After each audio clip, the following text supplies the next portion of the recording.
Hi friends, biology with experiment channel में आप सभी का हार्दिक स्वागत है।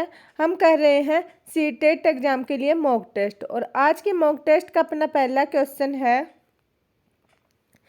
किस आयु काल में मानसिक विकास अपनी उच्चतम सीमा पर पहुंच जाता है। ऑप्शन है अपने 10 से 15 वर्ष, 15 से 20 वर्ष, 20 से 25 वर्ष, 5 से 10 वर्ष। तो इसका सही आंसर कौन सा होगा?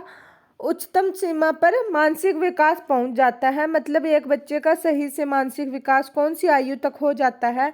15 से 20 वर्ष तक उसका मानसिक विकास, मस्तिष्क का पूर्ण विकास हो जाता है।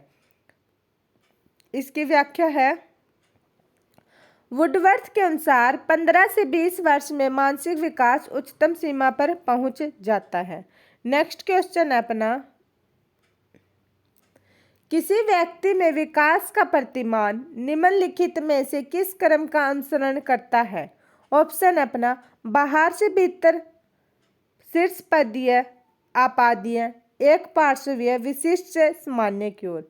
तो क्या पूछा गया है कि किसी व्यक्ति का विकास का प्रतिमान कौन से क्रम का अनुसरण करेगा? तो इसमें सही आंसर कौन सा होगा? सेकंड, शीर्षपादीय, क्योंकि शीर्ष से विकास पैर की ओर होगा। सबसे पहले किसका होगा विकास? सिर का, मस्तिष्क का, उसके बाद धड़ का और उसके बाद पैरों का।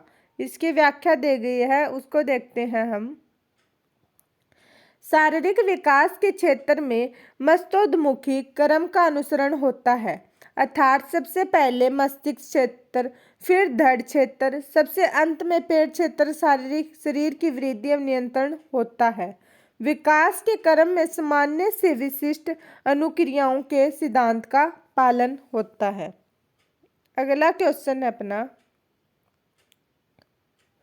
एक किशोर की अभिरुचि को प्रभावित करने वाला कारक है। ऑप्शन अपने अनुवांशिकी, वातावरण, कभी अनुवांशिकी कभी वातावरण, या अनुवांशिकी और वातावरण दोनों। किशोर की अभिरुचि को प्रभावित करने वाले कारक पूछे हैं, तो इसका सही आंसर कौन सा होगा? अनुवांशिकी और वातावरण दोनों। क्यों? क्योंकि अनुवांशिकी में क्या होता है, वह गुण जो उसे अपने माँ बाप से मिले हैं। कई बार जो जो रुचि उनके माँ बाप में होती है वो ही बच्चों में पाई जाती है, क्योंकि वो।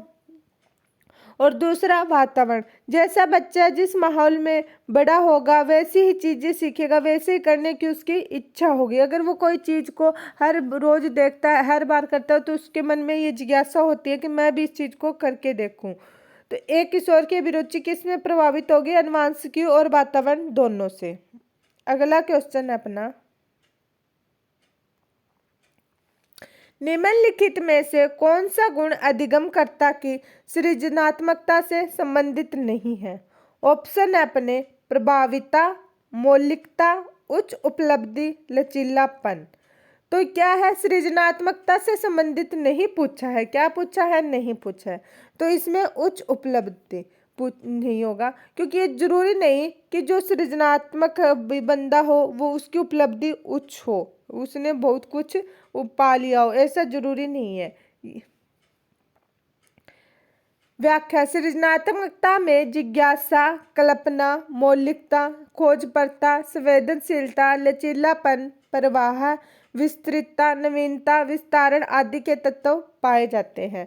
तो ये रिलेटेड नहीं है कि जो सृजनात्मक होगा वो उच्च उपलब्धि हासिल करेगा ही करेगा। ये डिपेंड करता है वहाँ के माहौल पर, वहाँ के एनवायरनमेंट पर। अब हम उदाहरण लेते हैं एक बेरोजगार बच्चे का। अब वो बेरोजगार है तो ये जरूरी नहीं कि वो अनपढ़ है या बाकी बच्चों से कमज़ोर है। ये हमारे देश का कंपटीशन इतना ज़्यादा हो गया है गवर्नमेंट जॉब के लिए कि अच्छे पढ़े लिखे, अच्छे खासे इंटेलिजेंट बच्चे भी रह जाते हैं, और यहाँ पर सिर्फ गवर्नमेंट जॉब कुछ ही % बच्चों को मिल पाती है। आगे देखते हैं, एक किशोर के शारीरिक विकास का मूल्यांकन किया जाता है। एक किशोर का शारीरिक विकास का मूल्यांकन कैसे किया जाएगा? उसके शरीर की ऊंचाई एवं भार के द्वारा, उसके हाथों और पैरों की लंबाई के द्वारा, उसके द्वारा किए गए शारीरिक कार्यों के द्वारा, उसके कंधों की चौड़ाई के द्वारा। तो इसमें कौन सा ऑप्शन सही होगा? हम मूल्यांकन किस आधार पे करेंगे? उसके द्वारा किए गए शारीरिक कार्यों के द्वारा। अब कई बार लंबा हट्टा कट्टा चौड़ा आदमी होता है, लेकिन उसको अस्थमा होता है, वो ज़्यादा दौड़ नहीं सकता। वहीं दूसरी ओर एक दुबला सा पतला सा व्यक्ति होता है और वो बहुत ही स्फूर्ति से दौड़ेगा। तो शारीरिक कार्य किसका ज़्यादा हुआ? जो पतला दुबला पतला था उसका हुआ। लंबा हट्टा कट्टा चौड़ा देखता रह गया, क्योंकि उससे ज़्यादा दौड़ा नहीं जाएगा। तो हम कैसे निर्धारित करेंगे? उसके शारीरिक कार्यों के द्वारा। अगला क्वेश्चन है अपना, किशोरावस्था में संज्ञानात्मक विकास की विशेषता है। ऑप्शन है तर्क के साथ समस्याओं के समाधान की योग्यता में वृद्धि, सामाजिक जागरूकता की योग्यता में वृद्धि, कार्य में गति में वृद्धि, घनिष्ठ मित्रता में वृद्धि।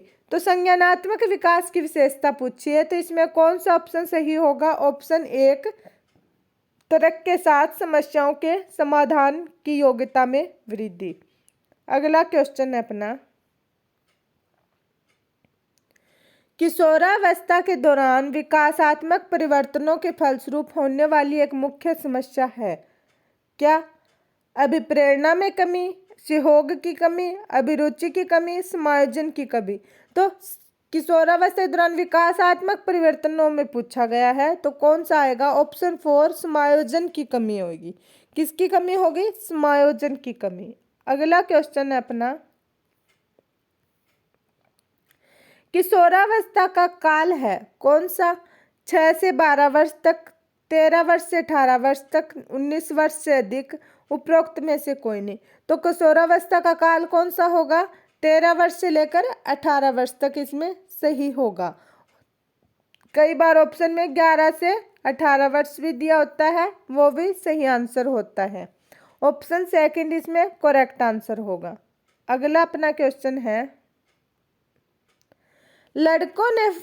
फ्रायड ने लड़कों के मातृ प्रेम भाव को नाम दिया है। लड़कों का पूछा है, किसका?